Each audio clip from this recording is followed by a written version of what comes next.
Each year, the United States grants permanent residency to more immigrants than all the other nations of the world combined. Most people come here believing that with hard work and determination, they will end up with a better life, more money and more freedom. In fact, everyone who is in the United States today is either an immigrant or the descendant of an immigrant. For over 30 years, I've been traveling around the world reporting on cultural history. And usually it's pretty easy for me to figure out how a wave of immigrants or conquerors affected the place I was in. How are you? Hello. Good to see You're you. welcome. Good. I remember a church in Rome where the ground floor was built by a pagan tribe. So here we are. On top, there was a small Roman temple, then a hidden Christian shrine. So here we go up to the next level of San Clemente. And finally, a magnificent church. The man in charge of the building was an Irish priest. Each layer represented a different culture. Understanding the culture of each layer below gives you an understanding of what's on top. The layers in the church are the same layers that produce today's Rome. Because of my work, I have spent most of my life as a stranger in a strange land, trying to understand what was going on. A few years ago, I decided I needed to have a look at my own country. I wanted to uncover the true story of immigration to the United States.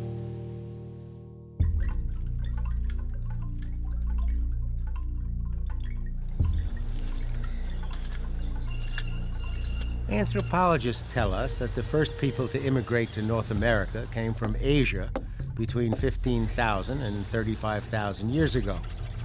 They crossed a land bridge that was about 1,000 miles wide and ran between Siberia and Alaska.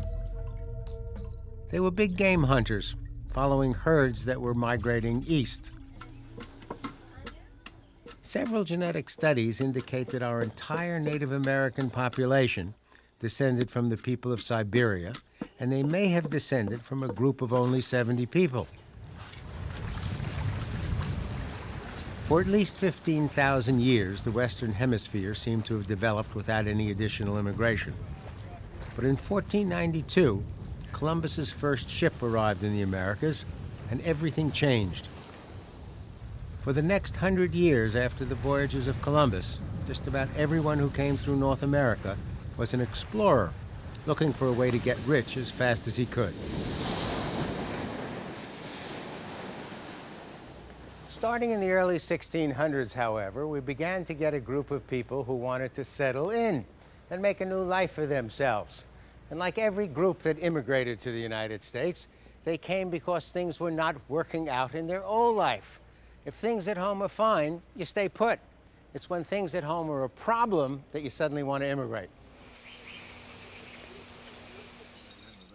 That was the case for most of the people who came here from England in the 1600s.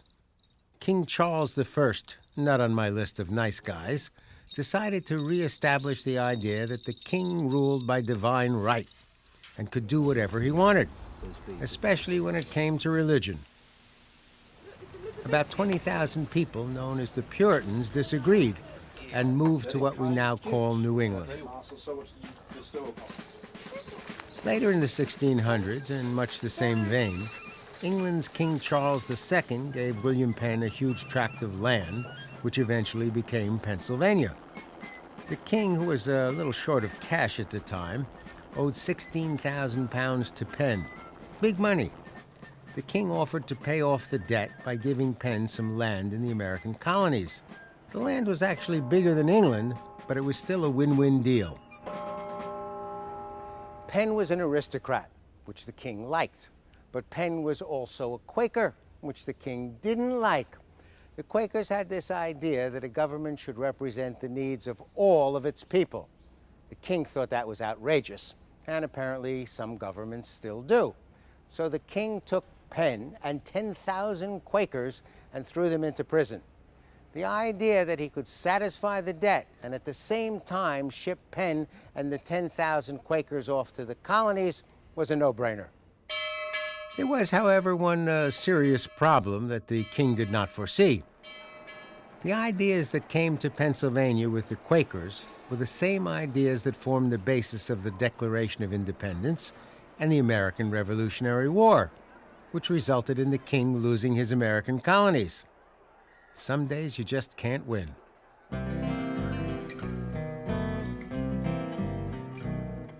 The colonies that formed the United States began without the rigid class system that was so much a part of life in Europe, Asia, and Latin America.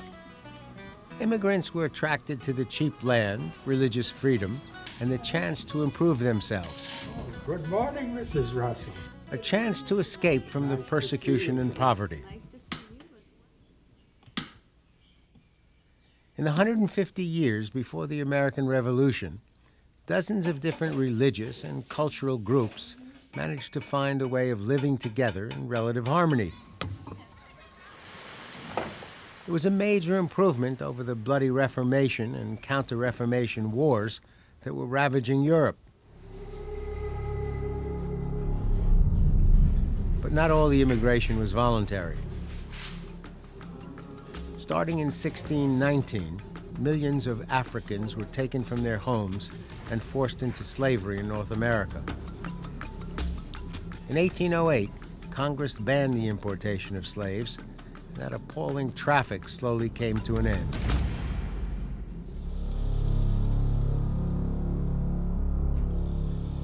During the 1800s, almost all population growth in North America was internal.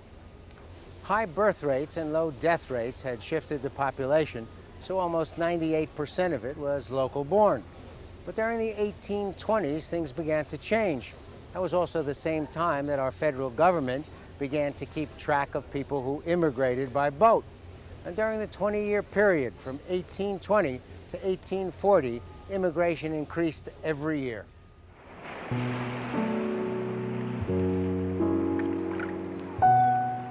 During the 1800s, immigration to the United States increased even further. Europe was in mass confusion.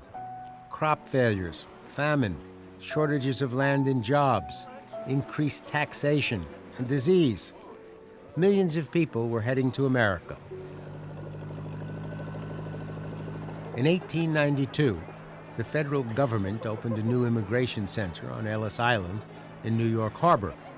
And for the next 50 years, Ellis was the primary immigration center for the United States government. During its peak years, 1900 to 1924, over 12 million people came through Ellis. There were 3 classes of service on the steamships that sailed between Europe and New York. If you could afford to travel in first or second class, life was easy. Officials from the U.S. Immigration Service would clear you while you were still in your cabin, and you were free to begin your new life. Third class was a different story. Steamship companies saw the immigrants who traveled in third class as profitable cargo that even loaded itself. They were called steerage passengers because they were kept in the back of the boat next to the steering equipment. They were packed together in appalling conditions that were breeding grounds for disease. Thousands of people died during those voyages, and when your ship finally arrived in Manhattan, you were ferried across New York Harbor to Ellis Island. Barry Marino has worked in the Museum Services Division at Ellis Island for over a decade and authored a number of books about immigration through Ellis. This is where the Immigration and Naturalization Service brought the aliens, the immigrants, to Ellis Island aboard barges. What they would do is they would bring them from the steamships. And the barges were coming all day long, and they would dock here. Then the immigrants would come out, and directed by men called groupers, they would form 2 lines.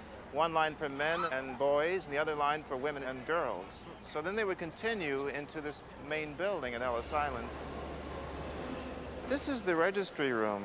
This was the place in which the fate of the immigrant was decided by an inspector, and the inspector was assisted by an interpreter in case the shipload of immigrants were non-English speakers. And there was always a clerk at the inspector's side. At those desks. That's correct. The inspector was really looking for ways of keeping the immigrant out of the country, weeding out the alien. That was the idea. You had to find out whether someone violated the laws in advance of entry. They would find out, does the immigrant have enough money? Is the immigrant a criminal? Does the immigrant suffer from some contagious disease or immoral disease? Or is he handicapped in some way that would prevent him making a living? I understand that some people came here with money. Yes, actually a good many did. Why? Why would they come if they had money? Well, they wanted to invest in this country, to buy land and settle down here, buy shops and go into business. And that was the way to do it. You were frugal, you saved your money, and then you came to America. And if they got through, what happened next? Well, if they actually passed through, then the next question was how soon could they get off of Ellis Island? Because people didn't really like Ellis Island.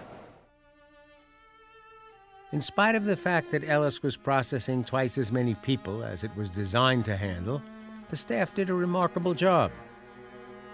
The average immigrant was in and out of Ellis within 5 hours. Medical exams were completed, stability interviews conducted, there was a place to change your old country money into US dollars, and a spot to buy railroad tickets if you were going on to some other part of the country. If you were staying in the neighborhood, you went through a door marked "Push to New York." On the other side was a ferry that would take you the last mile of your journey to Manhattan.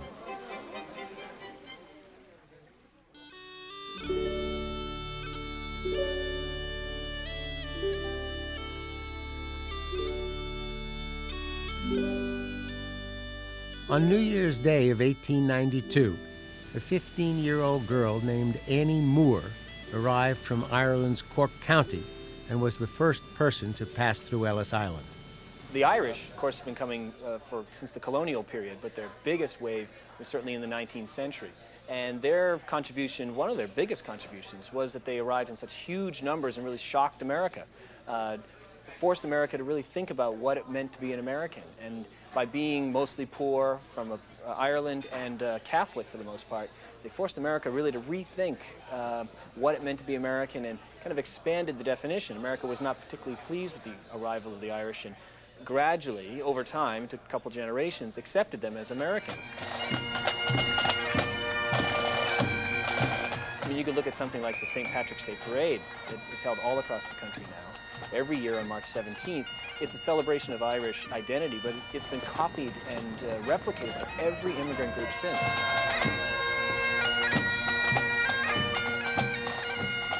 Other contributions by the Irish, probably the most evident one, is in the role that they played in building the American economy as laborers. They came with very few skills, with almost no money for the most part, but they did arrive with the need to work and the willingness to work. And if you look across America, the great infrastructure that was built that made America the greatest economy in the world by the early 20th century, the railroads, the canals, the great projects like the Brooklyn Bridge, all were built overwhelmingly with Irish labor. Irish immigration also set a pattern for mutual assistance within a community. Most of the immigrants who came to the United States during the 1800s were single men. But when the Irish potato crop failed in 1845, and hundreds of thousands of Irish men and women fled to America, many came as families.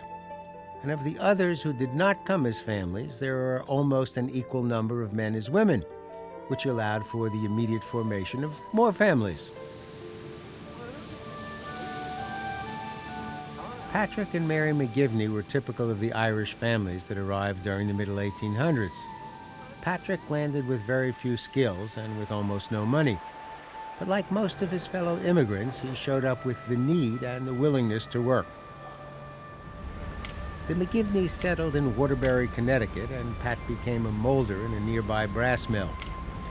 The McGivneys were not faced with the prospect of starvation, which had haunted them in Ireland, but they did live in the grip of poverty. Their oldest child, Michael, grew up in a community filled with the sorrow that comes along with scarcity. When Michael was 13 years old, he went to work in a spoon-making factory so he could contribute a few dollars towards the family's survival. At 16, he left the mill and began his studies for the priesthood. On Christmas Day, 1877, Father McGivney began his ministry as curate of St. Mary's Church in New Haven, Connecticut. It was a time when parish clubs were popular. For the most part, they were social organizations that gave the Irish community a chance to hang out. But Father McGivney saw them as an opportunity to build a fund that would provide for the financial needs of families that were overwhelmed by illness or death. Father McGivney began working with a group of Civil War veterans that had come to the United States from Ireland. They wanted to form an organization that would help protect their families during times of stress, and they called their group the Knights of Columbus. They wanted to make the point that they themselves were still struggling for equality in our own country, but they were now in the New World. Today, the Knights of Columbus combine fraternalism with an insurance program that meets Father McGivney's vision of support for families in trouble. There are over 1,700,000 Knights, and during the past 10 years, they have contributed over $1 billion and 400 million hours of volunteer service to charitable causes.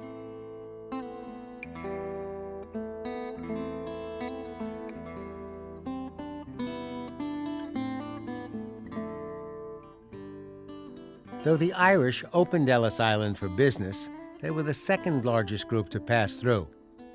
The largest group were the Italians.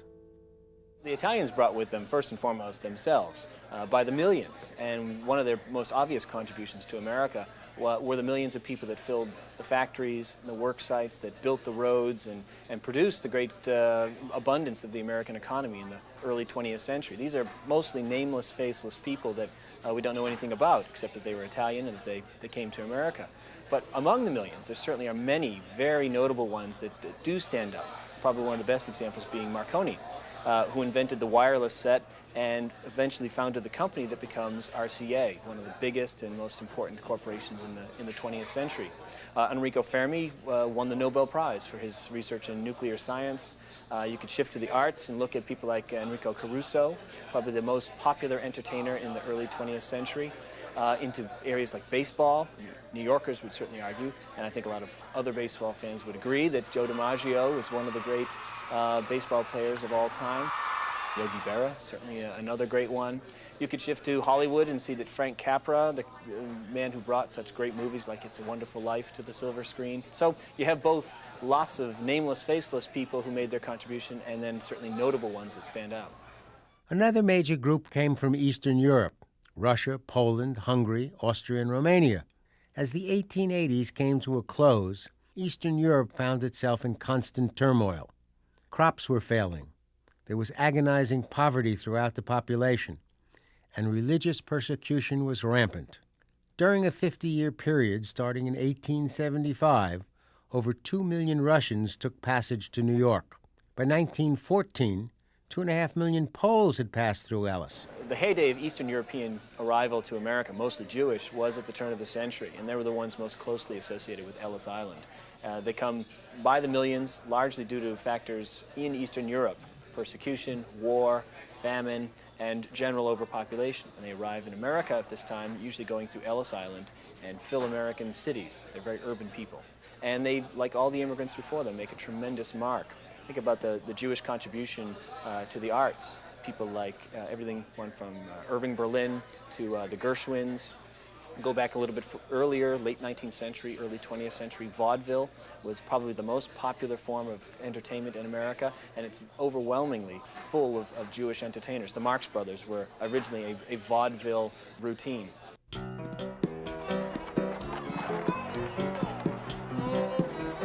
Most immigrants settle near their port of entry, but a large number found their way inland. My mother's mother arrived in New York in 1909 and went straight to Chicago. Some states, especially those with small populations, tried to attract immigrants by offering jobs or free land for farming. There was also a desire to move to communities that had been established by earlier settlers from their homelands. As soon as the immigrants arrived, they started looking for work. There were jobs, but never enough. And employers often took advantage of the immigrants. Immigrant men were generally paid less than other workers, and women less than men.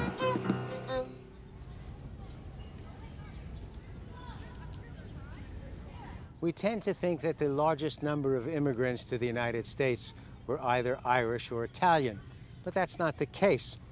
The 1990 census indicated that over 60 million Americans are the descendants of German immigrants, which makes them the largest ethnic population in the country.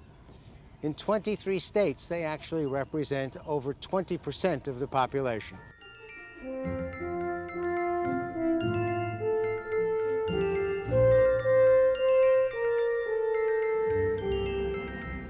What we think of as a traditional Christmas celebration is based on German tradition. Most of our great symphony orchestras and glee clubs are based on German societies. They gave us the kindergarten, the hamburger, the frankfurter, and the delicatessen. In rural areas, they pioneered scientific farming, crop rotation, and soil conservation. They started some of our most important companies in food processing, brewing, steel making, railroading, printing, and publishing. The first permanent German settlement in America was founded in 1683 at Germantown, Pennsylvania, by a group of 13 families who had immigrated from Krefeld. Germantown became the center of German immigration to the American colonies. But many families used Pennsylvania as a staging point to move to other areas. Military units raised from German-American communities played a key role in the Revolution. A little known but fascinating fact: George Washington's personal bodyguards during the war ended up being German-Americans. His first set of bodyguards turned out to be English spies. He felt that he could only trust the German-Americans. No wonder you never see a picture of him smiling. The poor guy was surrounded by assassins.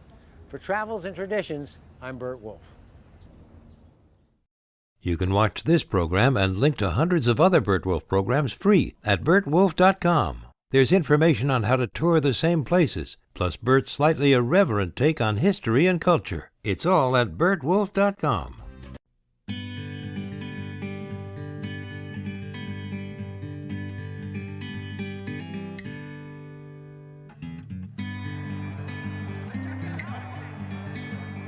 Each year, the United States grants permanent residency to more immigrants than all the other nations of the world combined.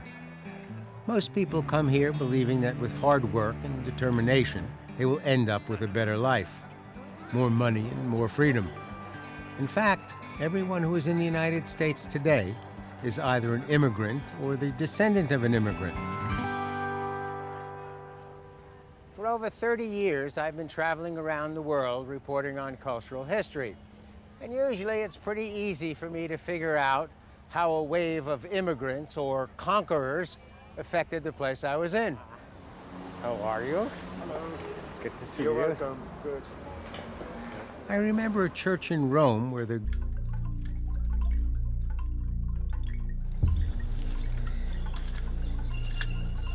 anthropologists tell us that the first people to immigrate to North America came from Asia between 15,000 and 35,000 years ago. They crossed a land bridge that was about 1,000 miles wide and ran between Siberia and Alaska. They were big game hunters, following herds that were migrating east. The ground floor was built by a pagan tribe. So here we are. On top, there was a small Roman temple, then a hidden Christian shrine. So here we go up to the next level of San Clemente. And finally, a magnificent church. The man in charge of the building was an Irish priest. Each layer represented a different culture. Understanding the culture of each layer below gives you an understanding of what's on top. The layers in the church are the same layers that produce today's Rome. Because of my work, I have spent most of my life as a stranger in a strange land, trying to understand what was going on. A few years ago, I decided I needed to have a look at my own country. I wanted to uncover the true story of immigration to the United States.